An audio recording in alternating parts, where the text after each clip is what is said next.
All right. Michelle. So, yes, ma'am. Sorry, I have a quick question. Still with the theme. It's okay though to say like we all gonna in some point cross asana that's not as pleasant. So pay attention. Well, why is that a challenge for you? If it's your physical body, if it's something that really brings some emotion, it's okay to say something like that. Walk them through why this asana is a challenge in Absolutely. general. Absolutely. Absolutely. I think that's beautiful. Thank you so much for sharing that, because that's really beautiful. Because you're not saying chair pose is going to stink. You're not saying you're going to hate pigeon pose. What you're saying is there are going to be asanas that are challenging for you or bring up your personal material. Be aware of it when it happens. Notice where your mind goes when sensation is intense. That's what I say. That's literally my quote. I say, notice where your mind goes when sensation is intense, right? And then bring it back to the breath. So I tell them to notice where their mind goes, and then I tell them what to do. Don't vacillate over here on how bad it feels. Come back to your breath and use your breath to regulate yourself, right? And I'll even explicitly tell them that. I will tell them, we are learning how to self-regulate. We are learning how to shift our perspective from reactionary to responsive. Thank you. You're so welcome. Okay, perfect. All right. So getting back in here. Okay.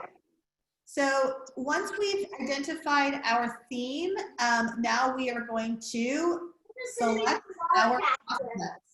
And when we select our asanas, we're selecting asanas that to us make sense based on the theme that we select or that we pick. Now, guys, there's no right or wrong answer. You know, sometimes I'll get people that'll reach out to me and they'll say, you know, I want to do this theme around the solar plexus. Are these postures right? Well, if you see a link to them, if you can create cues around them, if you can integrate them into the sequence and speak to them, I think it's fine. I think it's completely fine.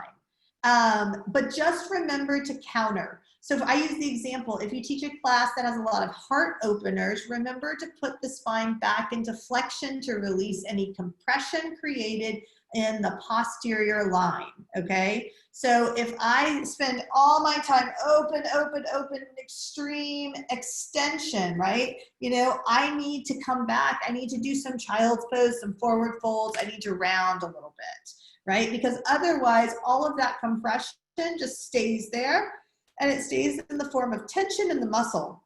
So when I come into an antagonistic shape, when I move from, you know, okay, extension, now I'm going into flexion, then that helps to distribute that tension through the muscle and let it go. Does that make sense? Okay. Select your pranayama. So selecting pranayama, remember that asana comes before pranayama. There is a reason for this. The body and the energy within the body needs to be prepared before pranayama is started. At the beginning of class, you will set up the breath. This is simply an opportunity to get students aware of their breathing. Once you start moving, you can introduce various types of pranayama. Ujjayi pranayama is by far the most popular pranayama. Does everybody understand how to teach Ujjayi pranayama? Do I need to go over how to teach it? Could you define it maybe a little? Yes. Yep. So Yeah, let's talk about it. Just it would be helpful to hear you describe like how you would teach Ujjayi. Okay, sure. Yeah, let's do it. So I learned pranayama, like formally learned pranayama from Richard Miller. If you guys know Richard Miller, he is the I Rest Yoga Nidra founder. He's a psychotherapist and one of my teachers. And so the glottis are the vocal cords in the back of the throat, right? And so either they move together sort of like this, or they move together like this, depending on the talking. And sometimes they even move, I don't know if I could do it. They even move to get like, I don't know, they do something like this little, like they do weird shapes, just put it that way. And that's how we speak, right? And that's how we sing. One of the things that is really important to note that pranayama always starts in an exhale, okay? So if I inhale, and then I want to start teaching Ujjayi, I'm going to say, inhale, seal your lips. Exhale through your nose, constricting the base of the throat so that you hear an audible exhale. Like it should sound like a soft ocean, right? That I don't do a whole lot of micro cueing on Ujjayi breath, but I do it with them. So the entire time I'm teaching, I'm doing Ujjayi breath. So for example, if I say inhale, exhale,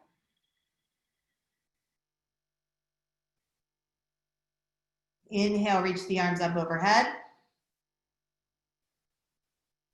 exhale, forward fold. Inhale, halfway lift. Exhale, fold in. Do you see how slow Ujjayi breath is? Ujjayi breath is actually, it is the only pranayama that is universally accepted for all practitioners. So you could have somebody who's 90 and has COPD and they can do Ujjayi breath safely. So that is, it is literally it is the most versatile pranayama. And it's actually, I'm going to burst some bubbles here. I think I might have burst some bubbles. Some of you guys have been around for a while. But you know how people call it a heating breath? Have you guys heard that? Can you repeat that again? What is it called? Have you heard people call Ujjayi breath a heating breath? Yes. Yes? That's not correct. Ujjayi breath is a cooling breath. It creates heat in the body that produces sweat. And what is the purpose of sweat? To cool you down. To cool you down. Isn't that interesting? Yes, very. Thank you Yeah. for sharing. So now I wouldn't go arguing with another yoga teacher about this because like I said, it's like I've just been fortunate to study with some of the older teachers who have learned from like Desikachar and learned from some of these master teachers. So I'm just transferring what they gave to me and it like totally makes sense, right? If I do Ujjayi breath, even in a 70-degree room, I'm going to start to sweat and the sweat is going to cool me down as soon as I stop moving. So that's like the function of it. Yeah. I've also heard it described as a victorious breath. Yes. Okay. Yeah, I've heard that too. Yeah. Is that inaccurate? I don't know. I don't think it's inaccurate. There are lots of different names for a lot of different pranayams, right? You know, so like Kapalabhati can also be called breath of fire, so yeah, there's many different things. There's something in the chat I want to just check in. Oh yeah, so when teachers have us hold a pose in a certain amount of breaths, the teachers are counting their own breaths while the students hold poses. This sounds silly, but I always thought my teachers guesstimated the breath. They should be breathing with you. That's a good question. That's a good comment. They should be breathing with you. So it's so much easier if you're breathing with your students. If you're not breathing with your students, the chances of you pacing too quickly is a real thing because especially men, guys, men's breath is very long. Okay, so we'll be like, inhale, reverse your warrior, exhale, extended side angle, inhale, reverse your warrior, exhale, triangle, and all the men are like, what in the hell is going on in here? Like, it's just so fast, right? And it's just definitely like to point out that my partner looked over from the side of the room at me directly and was like, yeah. It's true. It's true. We really do. We move too fast sometimes. So if you're breathing with your students, it's going to help you pace better. Another thing, since we're talking about pranayama, let me talk a little bit about Nadi Shodhana. So Nadi Shodhana is what we call in the States alternate nostril breathing. That's actually not the technical classical way that you talk about it, okay? And we are going to do pranayama. Pranayama is part of module 1 of yoga therapy, and therefore it is open to everyone. I will say again, Pranayama is coming up, and it is part of module 1 of yoga therapy, and it's open to everybody to take live. Module 1 is the 300-hour that we do in conjunction with yoga therapy, and it's open for everybody. So just want to let you guys know that again. But that in that course, we're going to go in depth about all these different pranayamas, and there's hundreds of them for all sorts of different things, from migraine headaches to, you know, calming yourself down to exciting yourself and waking yourself up. There's so many different things. But this alternate nostril breathing, it's important to note, we have little valves in our nose. Everybody take your fingers and put them right here. Don't squish your nostrils. See, my nostrils are open, but just gently press on the inside of, on the sides of your nose next to your nostrils, and you close off those valves. Can you feel that? Without closing your actual nostrils, yes? Yes? Okay. So those are valves. They're little valves in the nose, and I mean, I'm pretty transparent. It's not like I've never picked my nose before. You know, you hit this valve inside your nose when you like are up there digging around or neti potting or whatever it is you're doing. And so that's what we're trying to access. A lot of times people will like smush their nostril like this, and you can see there's no hole. Like, I've really smushed my nostril. That's not the intention of alternate nostril breathing. The intention is that you're just closing the valve. It's very gentle. And so what you do is you take, so everything starts on an exhale, and there's either Chandra Nadi Shodhana, or there is, what is the solar one? I can't remember the word for solar. So Chandra is moon. Does anybody know? Surya, thank you. So thank you, of course. Totally blanked on my mind. Thank you, Pooja. So Chandra Nadi Shodhana for calming, or Surya Nadi Shodhana for exciting. Do you guys see what I'm saying? So if we're doing Chandra, we start on the left side. So inhale, and then I close my right nostril, just the valve, and exhale the left. Now I'm going to switch. I'm going to inhale left.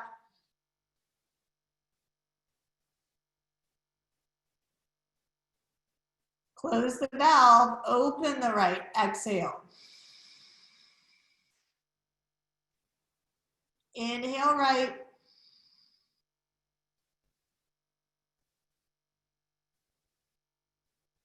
Close the valve, open the left, and exhale.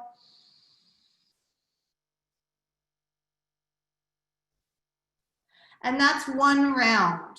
So that's one round. And you can do up to like 10 rounds. Now, when you teach pranayama, you need to mirror it. So what does that mean? That means you're going to be doing Surya Nadi Shodhana while they're all doing Chandra Nadi Shodhana. Does that make sense? So because, especially with alternate nostril breathing, people really they get real confused. So it's so much better. It's so much more compassionate. If you can mirror it for them, do it. But you're going to feel really energized, and they're all going to be ready for Shavasana. So it's the exact opposite. You would inhale and then close the left and exhale the right, and then vice versa to come back to the right. Okay? Any questions about those two pranayamas? Can you just say which side you start on for Chandra and which you start on for Surya, please? Yes. So when you're starting with Chandra, you start on the left side. So it's exhale through the left nostril is the first part. And then when you're doing the Surya Nadi Shodhana, you're going to exhale through the right nostril is the first part. Thank you. That's what I thought.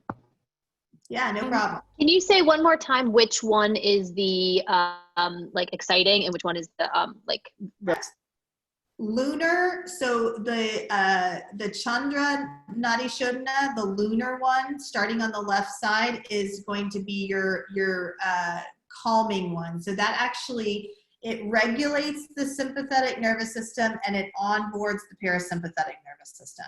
your Surya Namaskara, or your Surya Nadi Shodhana, is going to be the one that kicks on your sympathetic nervous system. Now, guys, we spend almost all of our waking time in our sympathetic nervous system, right? Like that's the reason that we're not digesting and like going to the bathroom all day long, because your body like holds on to all of the nutrients that you like take in until you can rest. And that's typically why, like from a yogic perspective, from a yogic lifestyle, you eat your breakfast in the morning and like you go your whole day, you do your practice, whatever you're doing, like before you eat your breakfast, obviously, but then you do your whole day, you go to bed. Most yogis will get up first thing in the morning if they're consistent with practice, and the first thing that happens is they have a bowel movement. Most yogis, right? Because the body does the work while they're sleeping. There's actually a cycle from an Ayurvedic perspective. There's a cycle that happens at night when we're sleeping, where we actually, our bodies go into a pitta cycle where they are processing all of our nutrients from the day. And so that is really the time that we do our best digestion and nutrient absorption, right? So in the morning, we unload all of that stuff and we do the rest of our day. So most of the day we're in sympathetic nervous system. But wait a second, I'm not like anxious and like worried and afraid all day. No, you're not. But we're in that place in that sympathetic nervous system where we're like aware of what's happening, right? And for some of us, we're more hyper aware than others, right? And that can create this reactivity. And that's what we're talking about. We're talking about being in the sympathetic nervous system in a place that's like very untoned, right? It's like I'm just reacting. It's like sort of it's like a wet noodle sort of thing, right? Okay, so everything's fine, and oh my gosh, now I'm reacting, and everything's fine, and oh my gosh, now I'm reacting. Whereas we want to like tone the sympathetic nervous system, and we want to create some structure there. Okay. Just a quick question about the alternate nostril breathing. I've come across this a few times where someone has got a problem with a deviated septum, like breathing out one side of their nose. Just wanting to ask about that, what you'd suggest.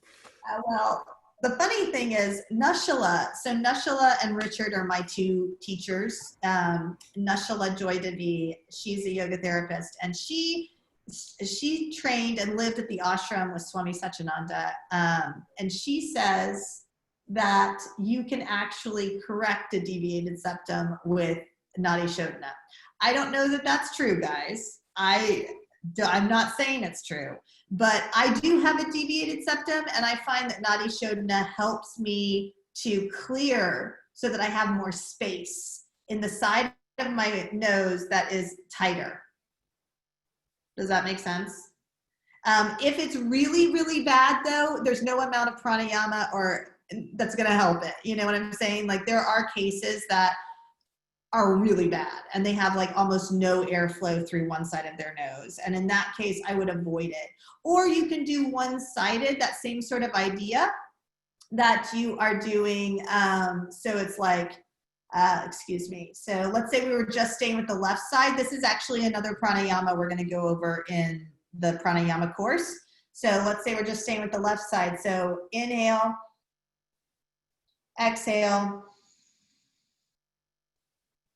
inhale left, exhale left.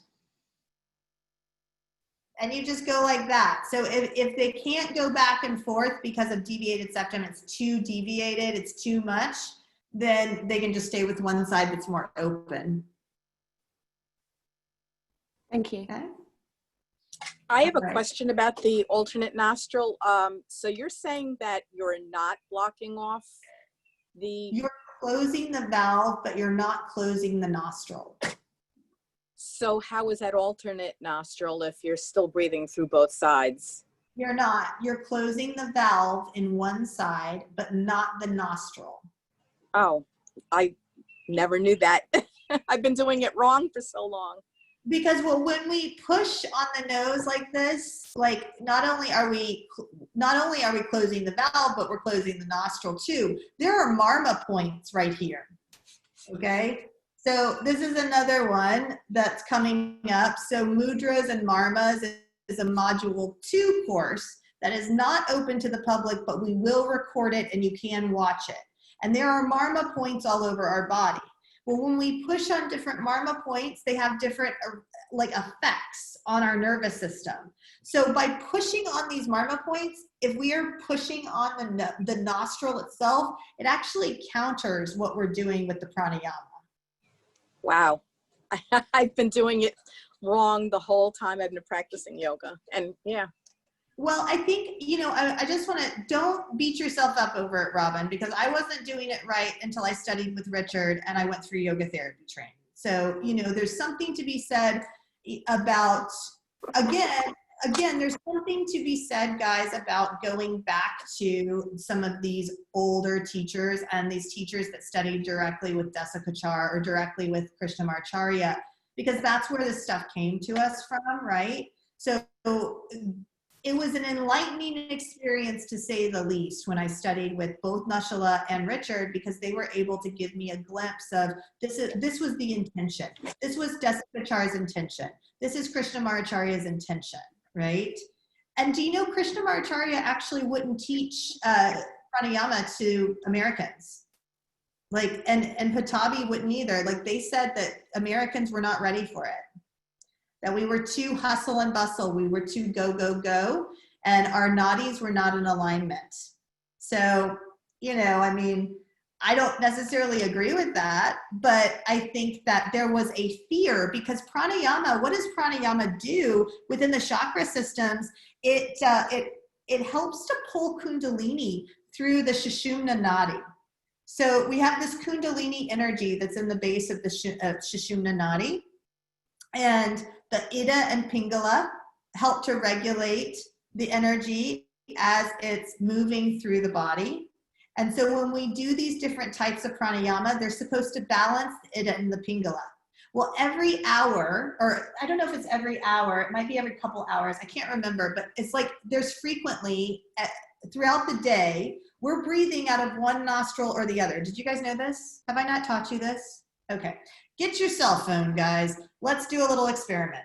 So everybody take your cell phone if you've got a cell phone. This is the best way to do it. And by all means, do not do this in public. Given COVID, we don't want to freak anybody out. But take your cell phone like this and put it next to your nose. And then we're going to do a big, okay, onto your nose. And when you do that, now wait a second before you do it. When you do that, you're going to immediately look and see which fog print is bigger. Okay, so 1, 2, 3. Okay, so I'm currently breathing out of my left nostril. Oh, thank you. Thank you. Petra says every 1.5 hours we switch. Now for a brief moment, we actually do move energy through Sushumna nadi, and then it goes to the opposite, either Ida or Pingala.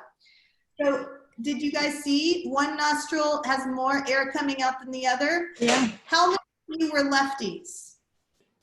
How many of you were on the left side? No, I was on the right. Okay, so how many of you are on the right? Me. Okay, so a lot of this has to do with your circadian rhythm and your dosha.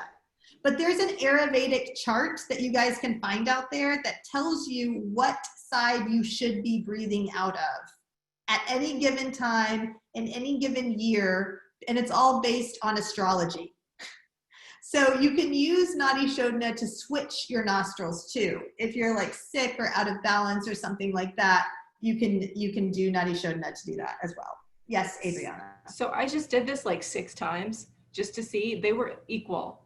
What is that? What does Ayurveda say about that? Like, oh, I'm not sure. It might just be, I mean, like, you know what I would check, actually, you may be at the time where you're breathing through the Sushumna, where the central channel's open. So try it in like 30 minutes and see. And if you're still equal, shoot me an email and I'll ask Leah Jones. okay, thanks. Okay. Michelle. Did you share with us that chart?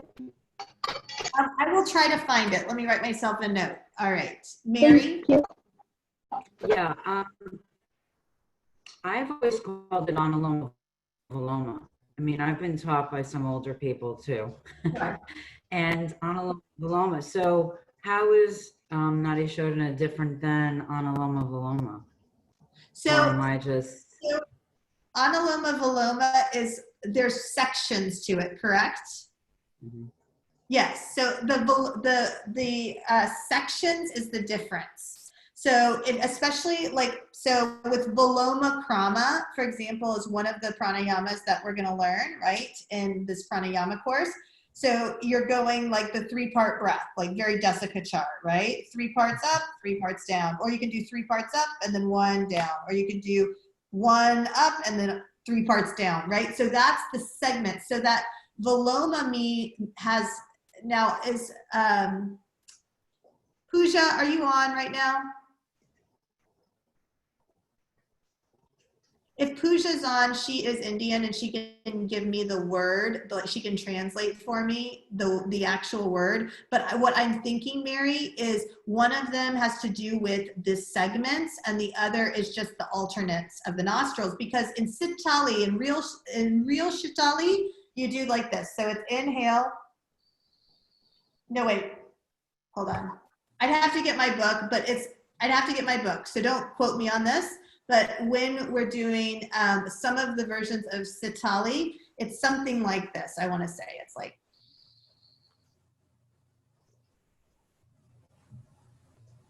Yeah. So there's a couple different ways to do it. I remember something about that. That's right. Yeah, that's, oh, yeah, I learned that a long time ago. It's old, yeah. It's so these are traditional methods. These are, and so now in studio, what you'll see people teach Sitali is this. And they've done away with this whole like up and down and all that stuff. So yes, Michelle. yeah. You have a question? You're on, yay. Okay. So what is the word? What is krama? What is that word? Is it segment? Which word? Krama. Sorry. Like krama, when we're doing like Viloma krama, or what is the word? Krama is the sequence. Yeah, it's the sequence. Yeah, so sequence or segment, right? Yeah, like first you do this part, then it's like the steps, yeah. So, and this brings us back to like, what is vinyasa? Well, vin is that hot heat. And what does the word yasa mean? Yasa means specific sequence, right? So, yeah. So Mary, I don't think you're wrong at all. I think that there are multiple different ways to do it. And I think that a lot of what we see in a yoga studio has been sort of, westernized enough so that it's easy to teach. Does that make sense? Yeah, yes, because I mean, I still not work with, but the last descendant of Shivananda is still alive down in Miami Beach. And so, these guys taught it a lot more traditionally. And that's what I really respect about what you do, because you really get to, that ground zero and teach it from perspective. I just didn't know what the difference was with the Anuloma. Well, and to be honest, we call it Nadi Shodhana, but what does Nadi Shodhana mean from a Sanskrit? It means Nadi are the channels, Shodhana is cleansing. So all pranayama is Nadi Shodhana, but again, we've had to really create this sort of westernized approach to teaching it because it's easier, to be honest, to teach in this masked way.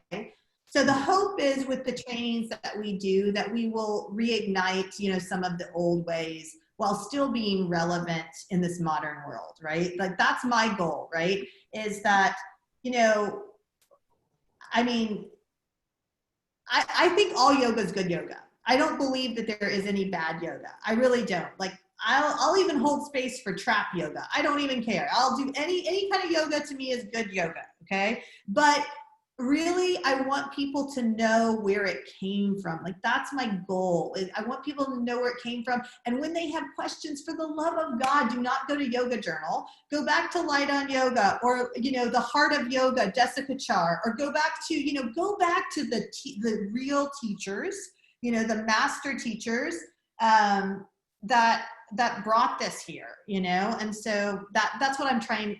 I really hope that you guys pick up from me. You know, even I didn't invent any of this, guys. I had really good teachers and I have a really strong practice, but this isn't mine, right? This is ancient wisdom teachings that's in our DNA. It's in our cells. That's why it resonates so much with people. That's why people get it. They're like, oh my God, my body's been doing this forever. Yep, you're right. Your body's been doing this forever. Now you get to be an active participant in the union between Ishvara and you know, and the ego, right? You get to be an active participant. Yes, we're always remembering. That's right. I have 2 questions. Yes.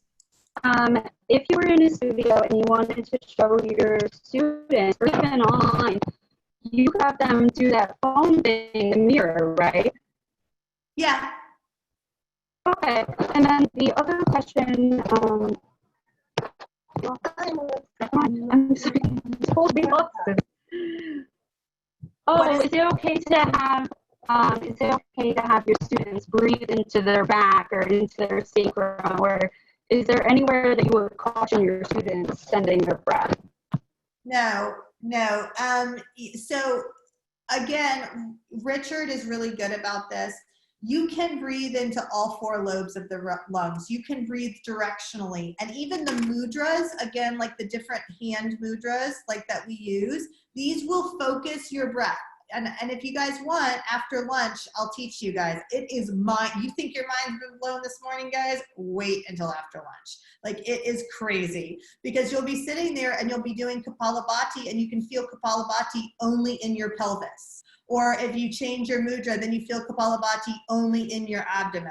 You change the mudra, you feel Kapalabhati only in the lower lung.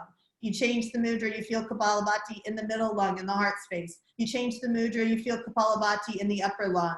You change the mudra, you feel Kapalabhati in the whole container. It's crazy, right? How the hands, and then it goes back to these marma points and activating these marma points. Jeannie, I will say, you share this all day long with people on Zoom and like have them, you know, blow on their phone all day long. I wouldn't do that in a public class for at least like a year or 2. I think even when we go back into like a public setting, people are going to be freaked out about like excessive breathing. And I even think that, you know, for the next 2 years, let's say 2 years, if once we go back into studio and we're all practicing in community, start teaching Ujjayi breath right off the bat. Seal your lips. We're breathing in and out through the nose from now until the end of class. You know why? Because it's the safest breath to do. The CDC says breathing through your nose reduces your risk of catching any contaminant, like any sort of thing, by like 25% or more. Don't quote me on the number, but it's a high number. Breathing in and out through your nose is so much better for you than breathing in and out through your mouth. So we want to teach people that, you know, because of the world we live in, right? Okay. Michelle, I have a question.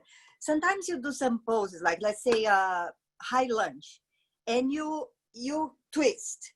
So you have your thigh on your chest compressing, and your diaphragm is totally twist. So it really hard to keep something like, you know, a simple Ujjayi breath with this, because everything is tight and compressed. How can you release this breath through some poses that physically stops you from keep the flow? Did you understand what I said? Yes, I do. I would say that people who have a challenging time maintaining their breath regulation in a twist, right? In an intense twist, right? Because like Pavrita Parshvottanasana is also an intense twist, like revolved extended side angle. That's the hardest twist I think there is out there. I can't even do it unless I'm really, really, really warmed up. And so I think that people who can't do it and maintain their breath need to do a modified version of it. Like, don't ever put yourself in a position where you can't maintain your breath. And teach your students to listen to their body and never to put themselves in a situation where they can't maintain their breath. Everybody's breath capacity, lung capacity is going to be a little different. Everybody's ability to gain extension in the spine is going to be a little bit different. If they can't maintain axial extension and a twist and breathe appropriately, then they need to back out of it a little bit. Michelle, I have a question. I recently heard one of my teachers saying that breathing through your nose and exhaling through your nose creates endurance while you're doing physical training, which I believe to be true, but I don't understand why versus inhaling through your nose and exhaling through your mouth. Well, it's that cheetah thing again. Okay, because what happens when I run fast? Like, well, let's say I'm actually being chased by a cheetah. Belinda, what's going to happen? At some point, I'm going to start breathing in and out through where? I don't know, everywhere. Yeah, everywhere, right? Every place that can breathe is going to breathe, right? So my mouth is going to be where I end up defaulting to. Right. So I'm going to end up going, right. Well, what does that do? It kicks on my sympathetic nervous system, and not in the way we want it to. It creates the gazelle mentality versus the cheetah mentality, okay? But when my mouth is closed and I'm breathing, and now I am the cheetah, right? So it's like a totally different, like way to think about it. I can still be hyper concentrated. I can create that endurance, right? I can even run with my nose, like breathing in and out through my nose, right? But once I start breathing in and out through my mouth, my sympathetic nervous system takes hold, and now I'm in a reactive state. Okay. I have a question. Probably the anxiety built in too. Yes. Thank you. Yeah, I was gonna say, I'm not sure if I heard this right, but you said that when you start your pranayama, you start on an exhale. Does that mean like you're completely just exhaling everything out? Yeah, so if I was gonna start Kapalabhati first, so I would inhale, and then my first Kapalabhati is exhale.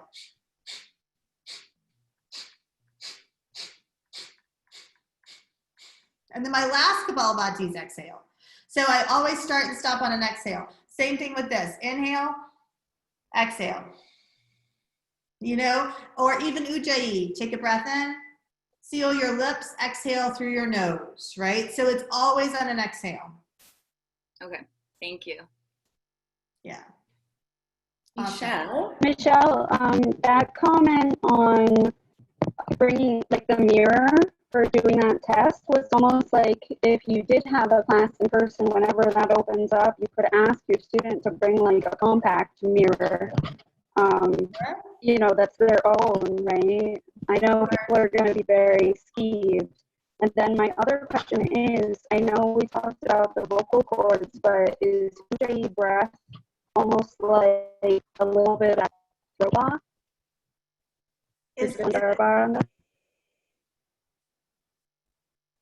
I didn't hear that last part. Is Ujjayi breath like what, Jeannie? A little bit of the throat block, the Jalandhara Bandha. Yeah. Well, I try to maintain Jalahara Bandha in all practice. So it may be a little bit here. Let me see. Do I have it? Where's Leslie? I don't have Leslie right now. I will get it for you. If anybody has Leslie Kamenoff's Yoga Anatomy book, and you feel so inclined to open it up to like the first chapter and look at the picture of the glottis in Ujjayi breath and take a little picture of that, you can share that in the chat. That's the best picture of it. All right, Tab. Oh, I didn't mean to say anything. Oh, you weren't? Okay. Okay. All right. Would you veer away from that that mirror thing even in a public class, even if you were spaced out 6 feet? So in the next like 2 years? Yes. Okay, thank you. I'm of the opinion we just don't need to be putting any of our microbiome out into the world right now. That it just we got to get as much of our microbiome as possible. What picture did you want in the Yoga Anatomy book? It's the one of the glottis, the vocal cords in Ujjayi breath. I think it's the first couple pages. And he talks about it right off the bat. Meanwhile, thank you very much, Michelle. You're welcome. Ua. I think it's page 18. I can put it up for you guys if you want to see it. Thank you. Okay, yes, ma'am. Hi, Michelle. Have you ever like taught pranayama and explained to people that it's like a passage to rising Kundalini energy? It's just my teacher was like really traditional, and this is where we like actually started with defining pranayama and so on. Do you ever mention it, or it's not necessary? But we had like purely pranayama classes all the time, so we didn't do asana. That was like a different class, so it was just pranayama, and obviously he was teaching about mudras and other things in a separate class, so it was like very specific. Is it worth mentioning or? So I stay away from it because Kundalini rising is something that I mean, I had a bad experience with it, so I'll be really honest with you guys. I had an experience where I was practicing so diligently and I started to have that Kundalini rising effect, and I could feel it on a cellular level, and it was a little bit intense. Like, I'm just gonna be honest, guys, it was intense, and something happened that like prevented me from like going all the way, and I'm glad it happened that way, because I don't think I really wanted to go down that road. I'm not a Kundalini yogi. I don't practice for that reason. So because of my experience, I don't really teach it, because, you know, if you want to work with rising Kundalini, you need to work with an experienced teacher that has experience doing that. It can cause psychotic breaks. And I'm 100% absolute. And all a psychotic break is, guys, is that you lose touch with reality, that you lose the ability to self-regulate, right? So a psychotic break doesn't mean I'm going to go like hurting people or myself or anything like that, but it's like you lose touch with reality. And I didn't get to that experience, but I got to the place where I could feel the energy shifting in my body, and it was almost supernatural. Like, I told my teacher at the time, I told Shanti, I said, you know, I feel like I could jump out of my body. Like, I feel like the old yogis when they said they could just piece out of their body, like they could just be liberated like that. That's how it feels. So it on a cellular level, it felt like at any moment I could just like drop this Lululemon and like peace out. Like, it was just done, you know? And it was a lot. And then the coming down from it was a lot too, because it was like a very high and then like a very low. So I don't like to mess with it. What I talk to people about is that we don't want to practice pranayama until we've practiced asana and started to practice asana. Like, I would never put somebody just straight into pranayama. And then we practice pranayama to maintain energy flow within the nadis, which is true even if we're talking about Kundalini, right? Because an obstruction in the nadi channels, and you know, all those chakra plexi cross. So if you're looking at it, if you're looking at the Sushumna, and then you've got Ida and Pingala, and they cross. And every place that they cross, I know it's hard to see, every place that they cross is a chakra, okay? So if your chakras aren't in alignment and you go into pranayama and you go into a lot of intense pranayama with the intent to rise Kundalini, then if your chakras aren't aligned, it's almost like a little cul-de-sac. That Kundalini will keep going around in that cul-de-sac. Does that make sense? and it won't rise, it'll get stuck in there. And so we don't want that. So I basically teach people to use pranayama as a way to keep the energy flowing in the body. And my philosophy on it is also from a yoga therapy standpoint, whereas if the energy is flowing in the body and we're in homeostasis, disease is not going to occur. Disease occurs when energy gets stuck, right? And so when energy, and from an Ayurvedic perspective, it all starts in the mind. So I'm, worried about something, or I'm stressed about something, and I keep ruminating on it over and over and over, and eventually it'll precipitate into my body. Now, maybe it precipitates into my body in a way I hold myself, or I hold my posture, something like that, right? But over time, what is the Ayurvedic disease process? At first it accumulates, and then it moves. And when it moves, that's when it shifts to another place in the body. And then it starts to set up shop there. And when it does that, we can't really do anything from a homeopathic standpoint anymore. Yeah. Did that answer your question, darling? Yes, definitely. Thank you so much. I've got one more. It might be a bit strange. I also, like once from that super traditional teacher, I've heard the definition that pranayama is controlling the inhalation and exhalation with retention. So if there is no retention, he wouldn't call it as pranayama. So what does he say about suspension? I don't know, actually. It's just like I've got the definition from here that it's when you retention or as holding. So would you say that's the same? No, it's not the same. So retention is when I inhale and I hold. Yeah. So he would either hold, and we would hold for, it doesn't have to be like super long, and obviously if you're pregnant, then he would point out like you don't want to hold if you're pregnant. Actually that's not true. So that's a misunderstanding. So you can retain while you're pregnant all day long. You can't suspend. This is why I want to talk about this, because this is this is something that, again, I think has gotten lost along the way. So the kumbuka is the pause, okay, in pranayama. So if you inhale, the kumbuka is the pause, right? So there's two different types. There's the retention. That's when I pause after an inhale. So inhale. Now I'm retaining my breath, pause. Then when I exhale, exhale, and then I pause, that's suspension. When I exhale and then I suspend the breath, there is no breath in the lungs in theory. There's always oxygen, right? We covered that. I get it now. There's like holding when you exhale and also holding when you inhale. Yes. So they're like Ataranga, Kumbhaka, and so on. Okay. Yeah. So they're a little bit different. But so it's okay for somebody who's pregnant to retain the breath. It is not okay for someone who is pregnant or with high blood pressure to suspend the breath.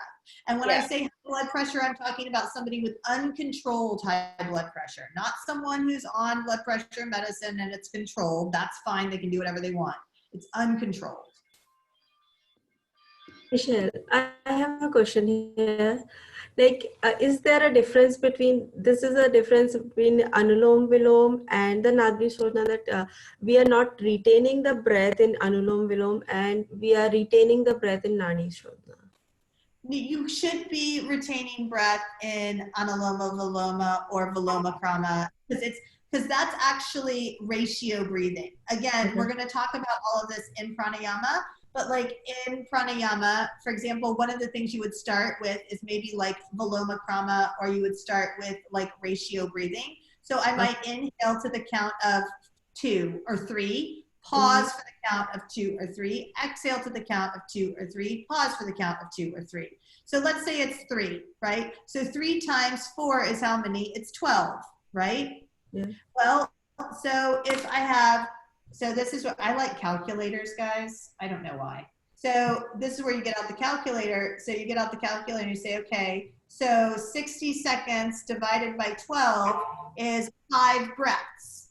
Okay, a typical yogi in practice should be breathing between 4 and 6 breaths a minute. Okay. Okay. Now my teacher, she's so funny. I went to one of her classes a couple of weeks ago. And she was like, a typical breath has 13 breaths in it. That is not true. It's not true. I love her to death. I think she's amazing. Even though we don't have a relationship, I still like to go to her classes. But that's not true. A typical person breathing probably is breathing around 10 breaths a minute, maybe 12.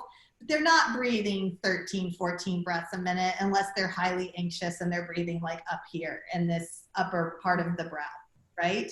Just think about that. Like if I was to divide, so 60 seconds in a minute, and I'm going to divide 60 seconds by 13, well, that means I'm basically taking, 2-second inhales, 2-second exhales or less.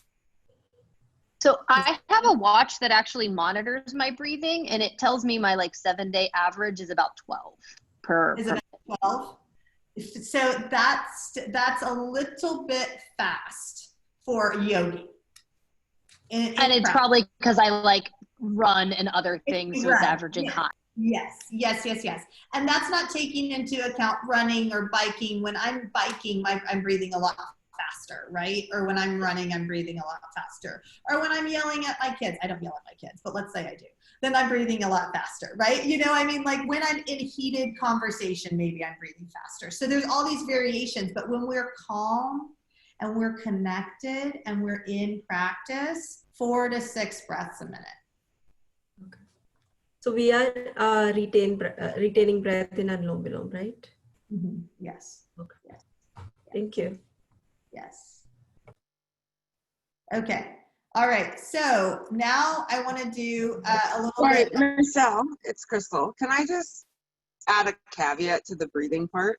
Because I don't want people to freak out when you're saying 12 is, so I'm a nurse, from a nursing perspective, 12 to 20 is normal. But when you're talking about the breathing for yoga, yes, you want it lower. So if people are breathing 12 minutes, don't freak out and think you're having anxiety. No, I would say 20 is very high. I would say even 16 if you're not working out as high, but 12 is okay. But for breathing for yoga, less. I just wanted to put that in there as a caveat. Yeah. Thank you, Crystal. And I completely agree. I think that, most of us are not sitting in meditation all day long, and our breath is going to vary. And all of this comes back to what is it? Heart rate variability, which is not actually that big of a deal for an actual cardiologist. Apple has really created a lot of buzz around heart rate variability, if you guys know what I'm talking about. But basically the idea is that your heart can adapt very quickly. A healthy heart will adapt very quickly. So when I am breathing faster, my heart is pumping more. Correct, Crystal? Correct, yes. Yeah. So if I'm breathing, 12 to 15 breaths a minute, my heart is pumping faster, right? So the idea is that we give the heart a break every once in a while. That's why we get into the meditation. That's why we do the yoga. So we calm down the nervous system, calm everything down, let it settle. Remember that please do take it with a grain of salt when we're talking about what a yogi should not be doing. I mean, none of us are in the mountains, right? None of us are away from society. We're all going to get activated. Things are going to happen. So just take what I'm saying around that with a grain of salt, because we're not living in isolation. Does that make sense? Or maybe we are, but not the way yogis would, right?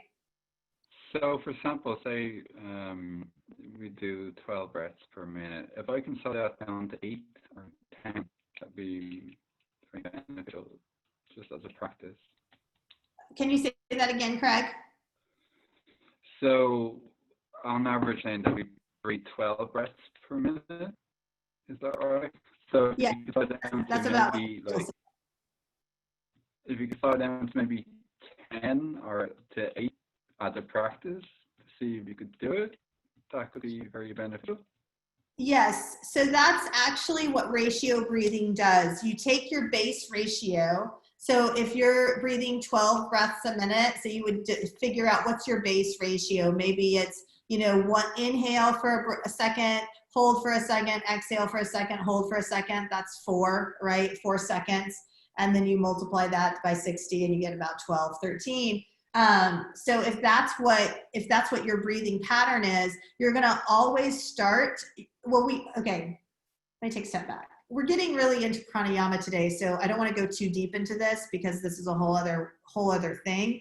But I'll try to answer this for you, okay? So if you were wanting, Craig, to elongate your breath cycles so that you are giving your heart a little bit more of a break and you're working on increasing your lung capacity, we work with the exhale. But in order to work with the exhale, we have to first start with the inhale. So it's almost like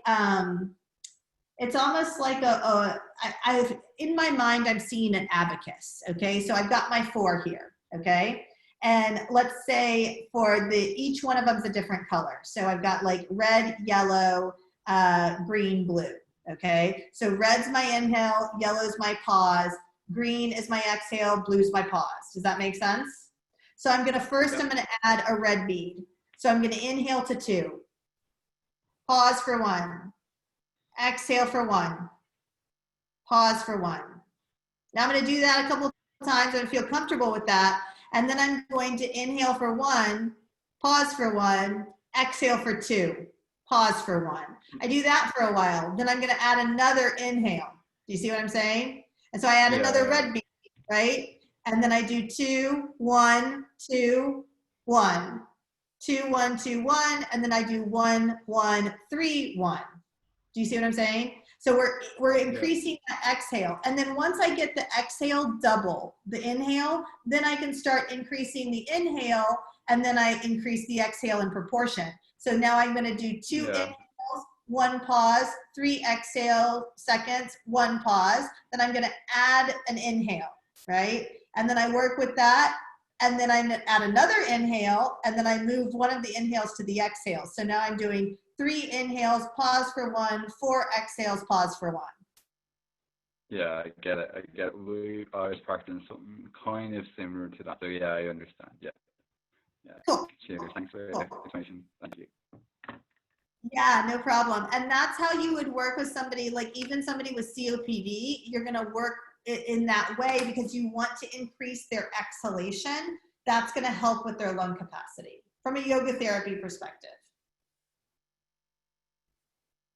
Okay, I'm going to check in, and I think I'm going to take you guys to the studio, and we're going to do a couple of different shares on sequencing. So just do that. If you need to run to the restroom or anything like that, you can go ahead and do that. I'm going to take you guys into the small studio, and we're going to work on some of these like what we would sequence towards some of these arm balance inversion sort of postures and things like that. Can I just ask one more question about breathing? Pardon me? Can I just ask one more question about breathing? Sure, of course. So I have anemia, and sometimes when I'm like in practice and things like that, I experience like lightheadedness. Did you have any like suggestions or anything like that? Yes. So tucking your chin is going to be one of my suggestions when you're coming up from something. So like if you're coming up from a forward fold, tuck your chin. That'll help you with your lightheadedness. And then I don't know, I always go to the ground. I actually had this experience the other day where I haven't been on my mat in a while, like a couple of weeks. And so I got on my mat and I messed up the crystals in my ears. Have you guys ever done that before? Yes, it's horrible. So now I swear, like, in fact, I might get dizzy in here and have to stop. So just bear with me. Yeah, that I just go to the ground. So Victoria, if you feel dizzy or lightheaded, tuck your chin. If that doesn't help, sit down. Yeah. Okay. The other thing for the lightheadedness, because I have anemia too, and it's usually to do with your blood pressure and stuff, is when you're coming up, have your head come up last. That's the slowest piece, right? You want as much blood flow to your head as possible. The slower you do that, the less you'll get dizzy. That's if you don't have vertigo. Your vertigo, Michelle, is completely different, and that's horrible. Sorry you have that. It's a super weird experience. Like, I don't know, it may be my blood pressure too, because COVID raised my blood pressure a little bit. I think I was just freaked out about COVID, and I was on a lower dose of blood pressure medicine, and he just upped it like last week or the week before. Maybe that was it, I don't know, but I just automatically assumed it was my crystals in my ears, because every time I lay down, I get like the room is spinning. So I don't know, we'll see. We'll see how this goes.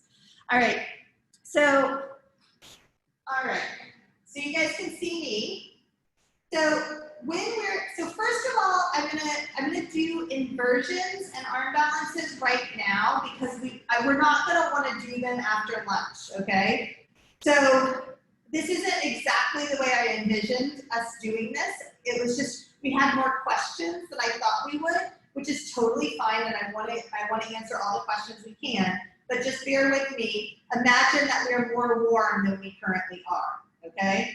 So when we're working with arm balances, we're usually going to be working in external rotation in the legs, okay? So what does that mean? Warrior 2, extended side angle, triangle, all of those things, half moon, all of those postures are going to help me get into poses like Bakasana, 8-angled arm balances, TT Basana, all of those things are external rotation. And so if you have blocks, you can grab a couple blocks. If you don't have blocks, that's fine too. But we're just going to take a few moments, and I'm just going to lead you through some intuitive ways of getting warm for these arm balances. And so like you guys know, we start with a warm-up, okay? So we're going to start with a little warm-up.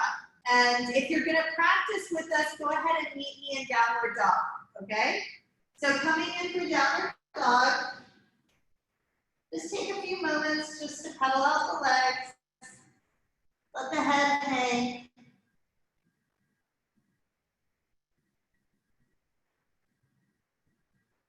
And find a little bit of stillness here.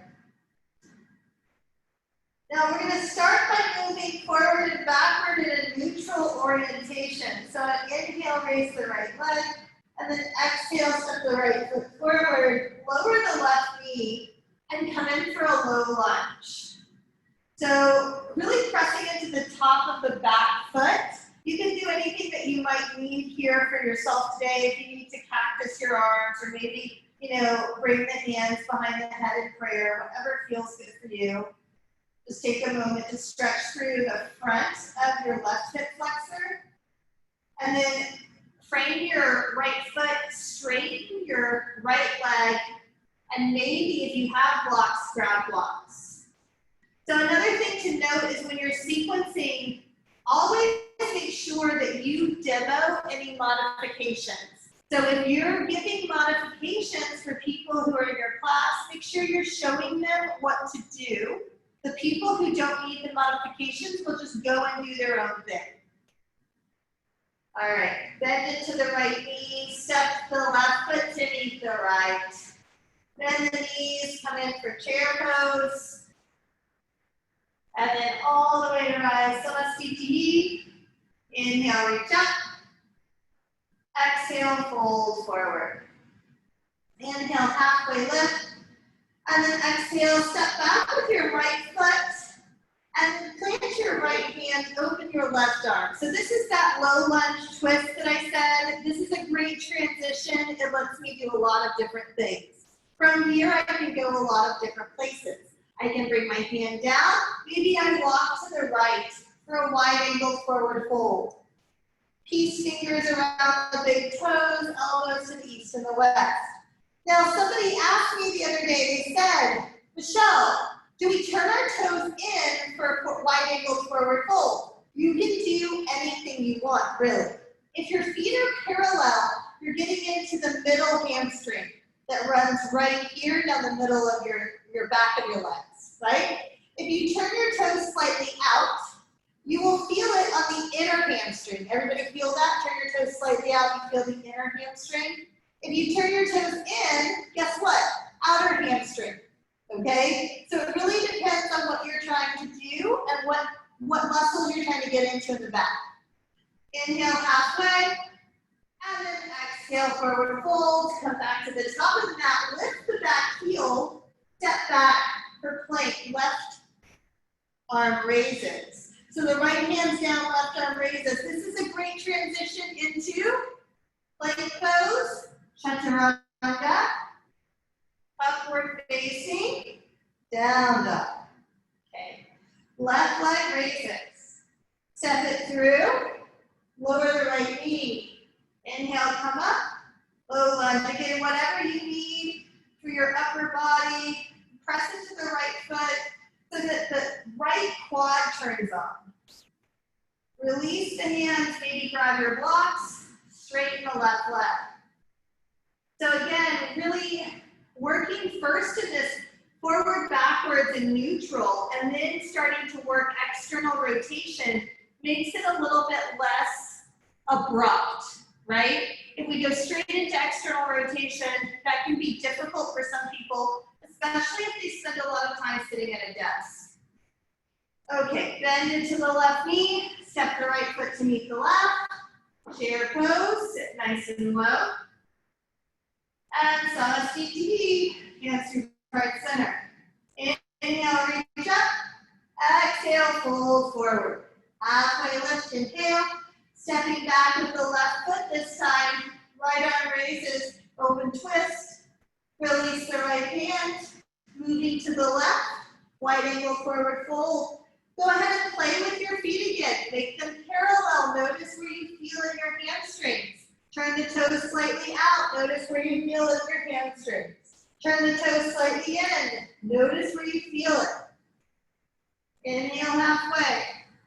Walk it to the top of the mat on your exhale. Left hand grounds, right foot stacks, side plank. You can also do a variation of side plank here. Right hand comes down. Chaturanga, upward facing, down dog. All right, so moving into those external rotation postures. Inhale, right leg raises. Exhale, step it forward. Warrior one. Opens into warrior two. Now there's a tendency for this right knee to want to come out a little bit. You want to keep the right knee over the ankle. Inhale, flip your palm, reverse your warrior. Exhale, extended side angle.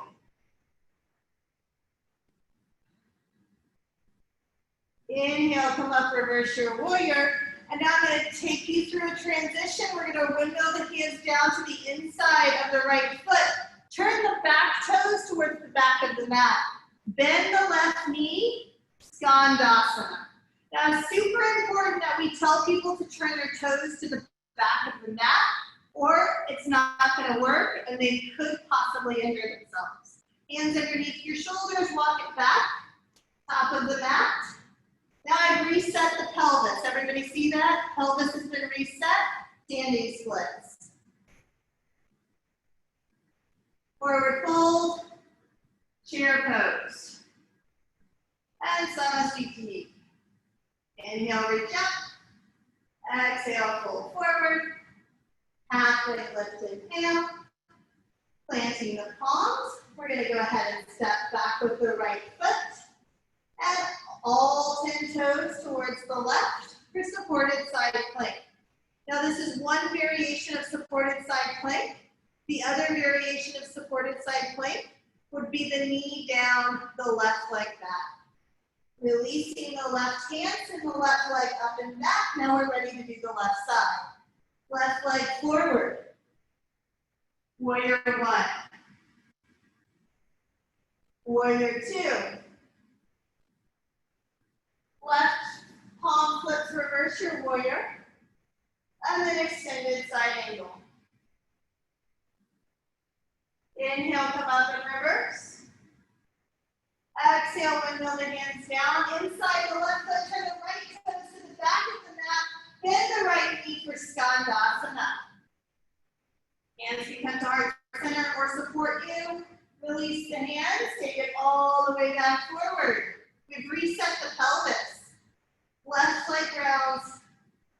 standing splits. Release the right foot to meet the left. Chair pose.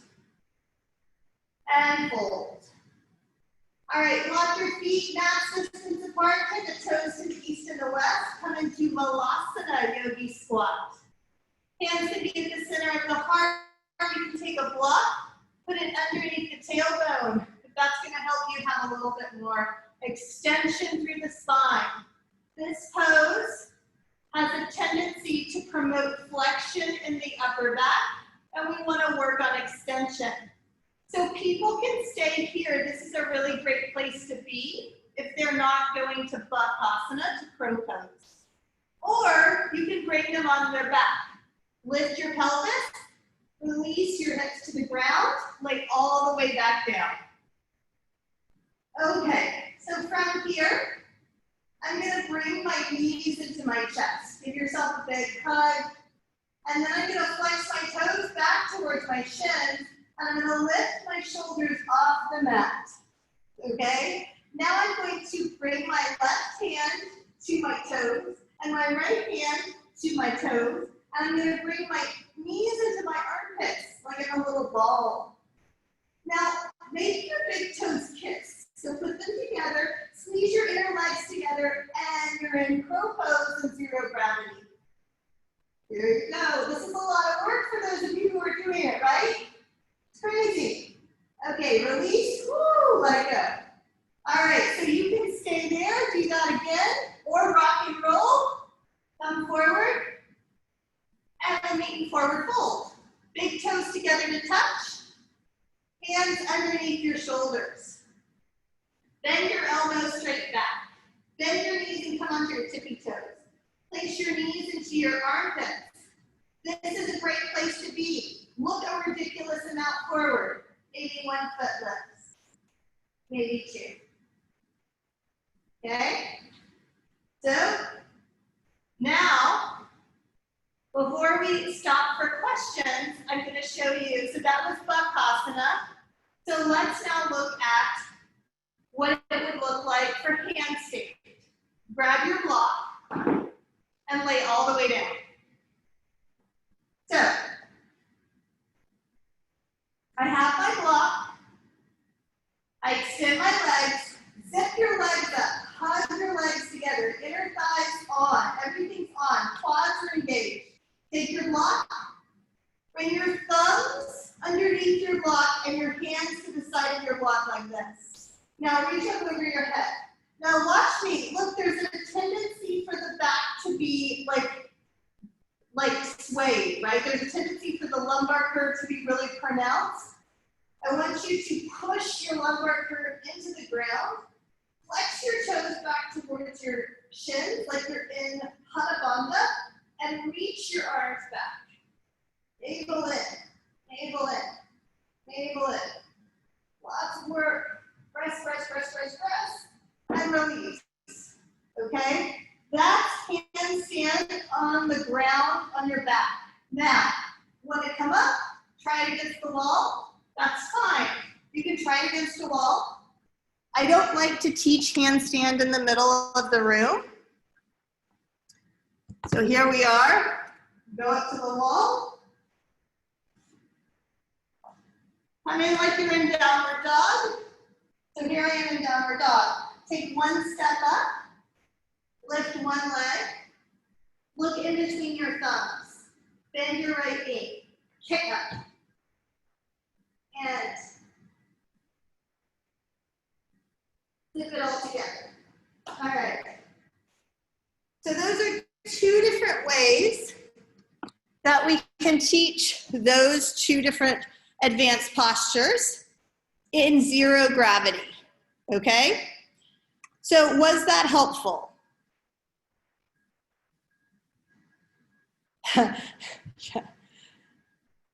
Was it helpful? Yes, no?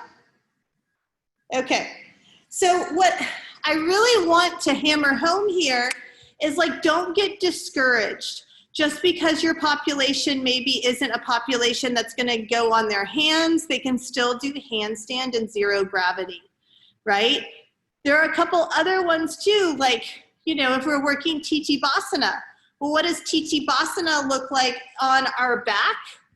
It looks something like this. So you lay down.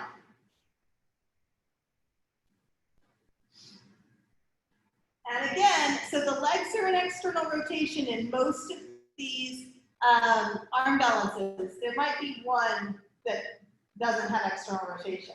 But here I am, my legs are in external rotation. I bring my legs up. I'm coming into sort of like this modified happy baby, okay? So see, my arms are underneath my elbow, or my arms are underneath my knees, yeah? So I gotta get them as high as I can in my arms, right? So here I am. Now hug those legs in towards your arms, and squeeze. And that's it, okay? So what that looks like, I don't even know if I can do it, but let's see, we'll give it a shot. What does that look like? Let's see. It's something like this. We start here, and then whoosh. So something like that. Okay? All right, questions?